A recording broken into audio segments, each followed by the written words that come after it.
ndabaramukije bakundwa bene data ngo dukurikira ni Ange Michel Muhayimana musuye kuvugana tubaye kaze mwese mu kiganiro ukuri kubora gano canyu twama tubashikiriza kuri televiziyo yitwa Next Africa TV biciye ku muhora wa YouTube tubaye kaze ikiganiro cama gitangwa misi yose ku munsi wa kabiri no twama dushaho video nshasha ariko kandi tukagicisha no kuri chaîne yanje yanditse izina ryanje Ange Michel Muhayimana. Rero turabaye kazi twatwitize yuko mu kiganiro tukiye gutangura kwigisha kizobabira ikiganiro ciza cyane kizobafasha kumenya ibintu bitandukanye mu ijambo ry'Imana aho muherereye hose ku isi. Mu kino cigwa tugiye dutangure tugiye kwiga icigwa gishasha kivuga ngo kumenya no kwakira ukuri. Kumenya no kwakira ukuri, harimo ijambo kumenya hakaba no kwakira, bisigura yuko umuntu ashobora kutamenya cyangwa kutakira, ni ibintu bishoboka. Rero tuzokwiga kandi turabe n'ivyerekeye mbega ukuri niki, hamazoga turagura ukuri k'ubutumwa bwiza cyane cyane ico ari ico ubutumwa bwiza buri nico ubutumwa bwiza butari. Tuzoraba ibintu bitandukanye mu mirongo itandukanye ya Bibiliya. Niza ko Umwami Yesu azokuganiriza n'inyigisho igira ya mbere muri kino gice dutangwe, niyo enseignement ya mbere. Witegeye inyigisho ya kabiri nizikurikira kugira ngo ugende urumviriza tumenye by'ukuri ukuri niki, mbega ukuri tukwakira gute, tukumenya gute, mbega hari umuntu ashobora kuba akijijwe akanka kumenya ukuri cyangwa hari umuntu atarakira Kristo ashaka kwakira ukuri. Uno munsi mu nyigisho ya mbere rero nkuko twavuze tugira tubandanye twiga tugatangure kwiga icigwa duhereye mu gitabo ca Hosea canke Hosea mu Kirundi canke Oze mu Gifaransa canke Hosea mu Congereza.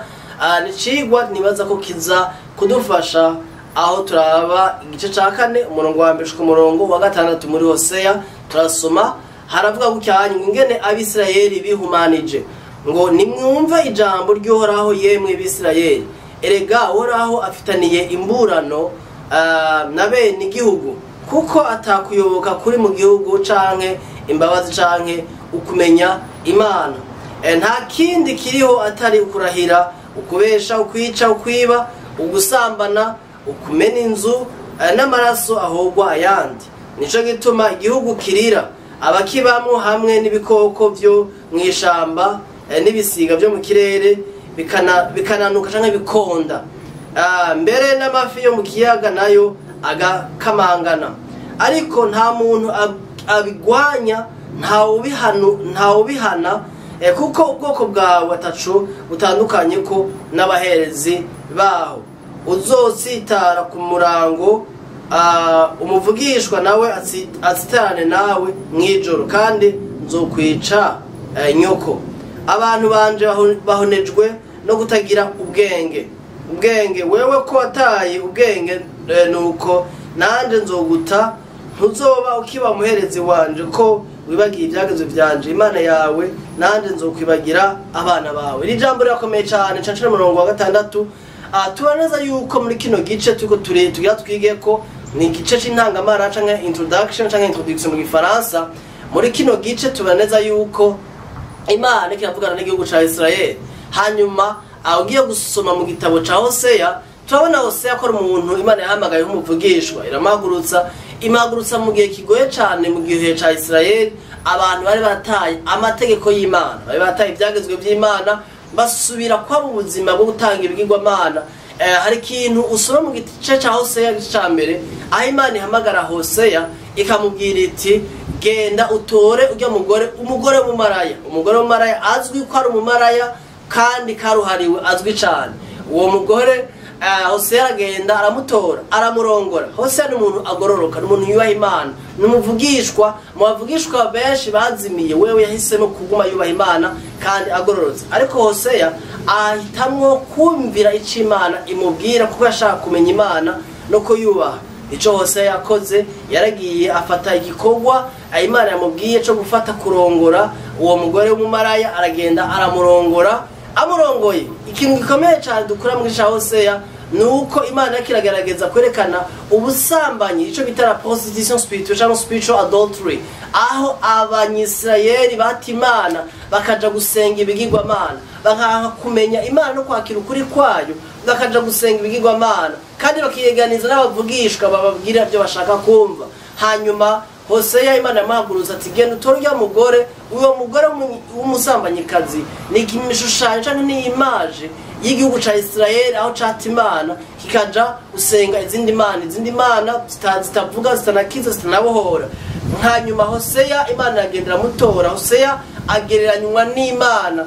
Imana malgré ubupfu bw'abanyisraeli itabahevye itabataye, malgré ubusambanyi bwabo yagumye bakunda ija kubarondera. Ico tubona nuko uwo mugore malgré ko Hoseya yamurongoye akamugira umugore wiwe kandi azi ibyaha vyiwe n'intege nke ziwe, uwo mugore yaragenda akavyara hanze akazana umwana muhira kwa Hoseya. Hoseya akamwakira akamubabarira, uwo mugore agasubira irya kabiri akavyara hanze, Hoseya ntamuti ntiyamuheba akamugarukana akamwakira, agenda mugana irya gatatu aravyara kandi abana bose barafise amazina ajanye n'ivyaha by'uwo mugore. Ariko Imana yerekana ko muri hose mu gishushanyo ca Hoseya ari Imana y'urukundo, Imana y'imbabazi, ko naho bacumuye babacumuye bagaja mu bigirwamana Imana itabahevye. Ariko kandi tubaneza yuko Imana uko usoma igica ca Hoseya ca kabiri ca gatatu n'iki ca kane dusomye, Imana itangura kwerekana ingena ibacira imanza, ingene ibabajwe n'ibintu biba. Ikintu twabonye nuko ngo ijambo ry'Imana ngo nimwumve ijambo ry'Uhoraho, arabandanya avuga yuko hari atamuntu makibabaye ivy'Imana, hari ingeso mbi, hari gusambana, hari kubaregwa, hari kwicana, hari amaraso ahogwa ayandi. Ivyo nivyo no munsi twese tubaye muno munsi, aho uno munsi abantu turakijwe benshi turasenga, n'abavuga butumwa, abapastor, abaprofete, n'abaevangeliste, n'abigisha n'abandi batandukanye bisa amatitre menshi kumbure. Ariko ukaza gusanga abantu benshi mu buryo tubaye muno munsi, ivyo turabibona mu mubiri wa Kristo, turabibona mu ishengero, turabibonaho abantu batakibabaye ukuri kw'ijambo ry'Imana. Rero ugiye gusoma murongo wa 4 avuga ngo ariko nta muntu abigwanya, nta muntu abigwanya, nta ubihana. Urumva malgré yuko naho ibyo byose byari bihari, ibyo byoha byose yavuze hejuru abantu babamo nk'uko nibisanzwe, ngo nta muntu ngo abigwanya, nta ubihana, kuko ubwoko bwawe ataco utandukanye ko n'abaherezi baho. Urumva abakristo ba kino gihe uravye n'abaheca nk'abavuga butumwa na kiriya gihe ntabatandukanye, bose bari babayeho mu ngeso zimwe, aho bose bari bitwararitse ivyabo, bari bitwararitse inyungu zabo, bari bitwararitse izo ngeso mbi zabo barimo, kandi ukamenya ngo ni ibintu bisanzwe. Umurongo wa 5 urakomeye, avuga ngo uzotsitara ku murango, umuvugishwa nawe azitirane nawe mwijoro, kandi nzokwica nyoko. Urumva Imana ikiragereza kubereka ibintu bibi bakora. Hanyuma umuvugishwa akagendana n'umuntu abwira ivy'Imana ngo Imana ngo iravuze, ngo Imana ngo ikoze ibi, ngo Imana ngo ikoze ibi. Ariko ugasanga ivyo Imana yavuze si ivyo Imana yavuze, niwe yabivuze. Uno munsi biruzuye, uno munsi abantu twiruka cane inyuma y'abavugishwa, kandi abavugishwa tubwire dushaka. Twibuke neza ko biri tubwira neza yuko ngo mu gihe c'iherezo ngo abantu bazobiyonderera abavugishwa bababwira iby'amatwi yabo barya ashaka kumva, bayegeranze ngo nabigisha bababwira ibyo bashaka kumva. Uno munsi turabona ko ico kintu kirahari, aho abantu barondera abantu bavugishwaho gusa. Utavugishwa umengo nturi umukozi w'Imana, utavugishwa nyene ngo uri umuprofete ngo uzubabwira ati ndabona ugira uronka inzu, ndabona ugira uronka imodoka, ndabona ugira utera imbere, ndabona bigira bikemuke, ndabona uronse visa, ndabona ushizwe hejuru. Ivyo nivyo abantu bariko bariruka inyuma cane, kandi ngo kumurango uzotsitara n'umuvugishwa wawe mutsitarane mwijoro. Muri make niwazimira ukaja mu bintu bipfuye bitari ivyo, nawe muvugishwa wawe muzoba muri kumwe, kuko nazo yabikujanyemo. Iki kintu kirakomeye bakundwa bene data, nashaka wowe ukurankurikira, uri kurandaba aho uherereye hose, wisuzume mbega ntiwoba uri muri abantu babayeho uko ibintu bisanzwe, bikaba ibintu bifatwa nk'ibisanzwe, canke ntiwoba usanga uri muri abantu basigaye bakira abantu bababwira ibyo bashaka kumva, ushaka yuko umuntu akwigisha ibyo ushaka kumva. Bene data, ko umuntu yigisha ijambo ry'Imana ni byiza, ariko mbega ijambo ry'Imana ari icubahiro, mbega ukuri kw'ijambo ry'Imana araguha icubahiro, araguha ikibanza ca mbere. Mwemu w'Imana arahawe ikibanza gikomeye. Mbega tukadushaka ibintu bitunezereza kugira amazina yacu n'amasigisa yacu gusa, canke twoba vy'ukuri Imana twumva ko vy'ukuri turi submitted unto him, tuyubaha, turi soumis sur la direction de Dieu, ko Imana vy'ukuri twemera ko iturongora uko ishatse aho ishakiye. Uyu murongo wa 6 turakomeye cane.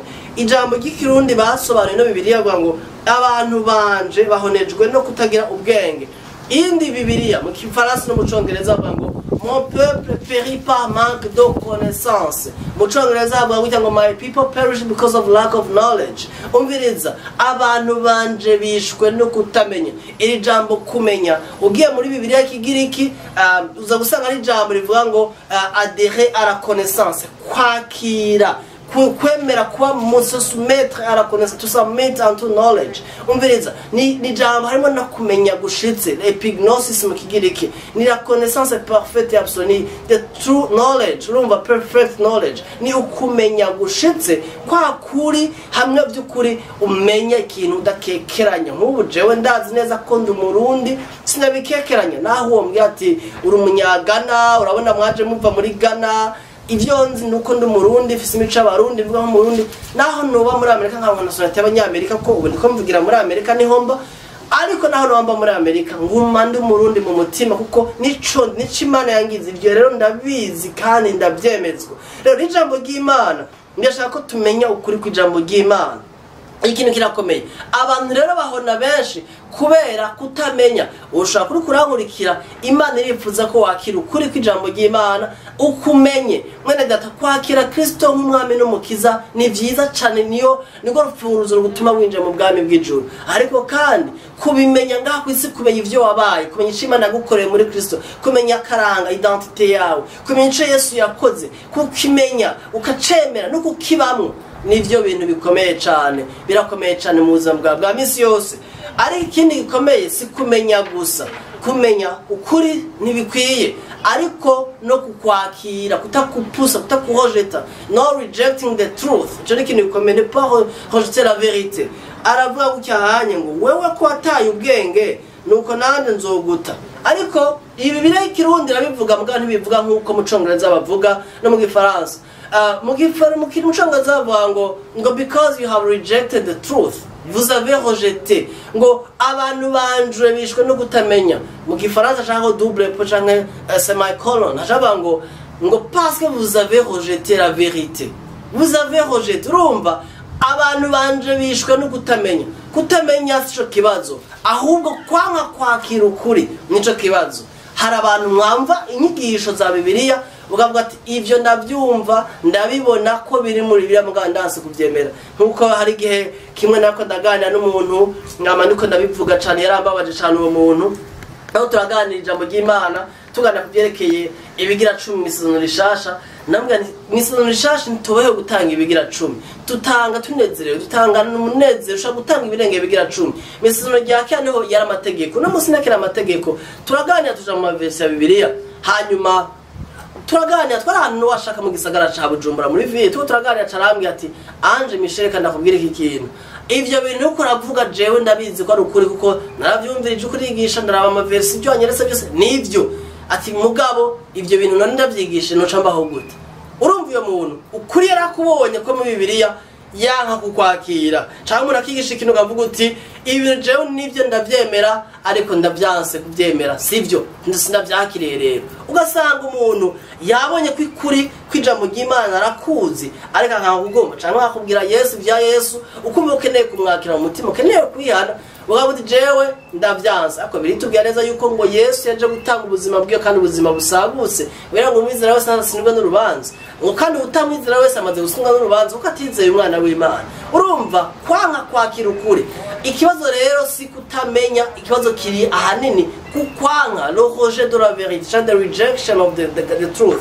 Rero iki ni kibazo gikomeye cyane. Nagira mu kurangiza inyigisho ko shaka kwigira ndende, nagira ndakubaze mbega wewe ubwo ubuzima ubayemo butaryoshe, ubuzima bubishe, ubuzima bw'agakiza buremereye butari mu munezero, ubwo nibwo ari kubera kutamenya. Ikibazo cha kabiri, ubwo niwo ubaye muri ubwo buzima nk'umurongozi wigisha abandi kumbure, ukaba ufise ishaka ry'Imana ariko harimo kutamenya ko rawanka kwakira ukuri.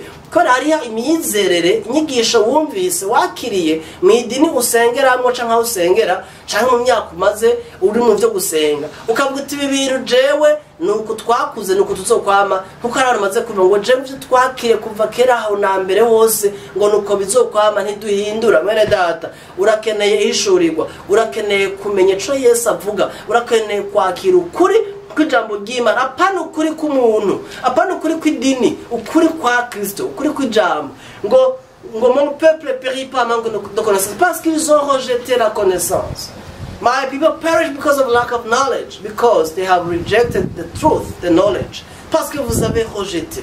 Nani waburi abantu babakumira yumva ibintu bitandukanye n'ibyo uzi n'ibyo wizera n'ibyo wigishijwe waje ngo reka mwizo nzanyigisho z'ibyaduka niko abantu bashaka bavuga shitanje ko shakoresha no munsi ngivyo nzanyigisho ngo reka ngo twere nuko twamye ugasanga umuntu araguharirije kubinata numva atanatahura ana bibire ntayisoma umuntu agaharira ku maranga mutima gusa kubera ibintu byo mu bwenge mwera data iri jambo ry'Imana iri jambo Bibiliya iyinye iri ni jambo ry'Imana iri ni jambo ry'Imana ndasenga umwami Yesu ngo agufashe kumenya ukuri no kukwakira kumenya ukuri no kukwakira niyo nyigisho tuko turiga mu nyigisho ikurikirana tuzotangura kwiga turabe mbega ukuri niki mbega ukuri k'ubutumwa bwiza niki nibaza yuko inyigisho igira kabiri izo nyigisho zogerageza kwinjira rero mu buryo bw'ubutumwa bwiza ukuri kuko hari ibintu byinshi byitwa ukuri ku isi no munsi hari ibintu byinshi bita ubutumwa bwiza byinshi biko birasirikira mu mashengero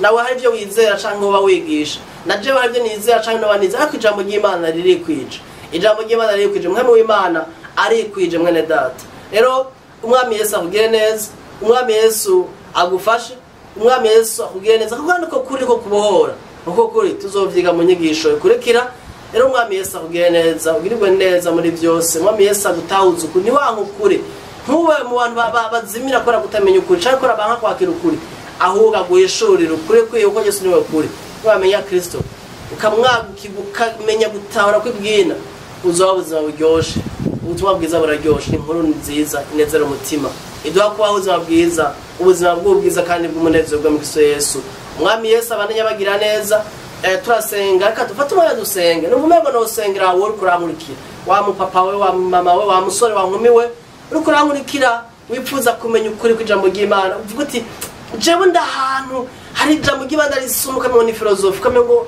biragoye kumva bikandemera ndafise inyote kumenya ukuri umuntu akunda kumbwira ati ndakeneye ya nyote kumenya ijambo ry'Imana hamwe ndarishurirwa nkumva biri mu mutima wanje nkumva biradudubiza muri jewe niba ari iyo nyota apana kuba munyedini apana kugenda kwandikisha ngo ku munsi w'Imana ngo ngiye gusenga nandikisha no aho ibyagakiza bidudubiza yamajambo yose avuga ngo imbizi z'amazi zodubiza mu zonyiza wese aho ijambo ry'Imana ribu buryohe aho utarisoma ngo umberera kurambiye aho utarisoma ngo umberera kubihiye aho uryumva ukaribamwe ukarihishurirwa kadusenge n'abagwayi uko twiza ko umwami Yesu akiza kandi abohora yadusenga bonyema tugasenga ahuri nyene uhahuri nimba ushaka kwakira Yesu avuga mwami Yesu uyu munsi ndakwizeye ingo mu mutima wanje umbere umwami umbere n'umukiza umagakiza kawe kubuntu cika umwana w'Imana amen aya majambo nimba uyakoze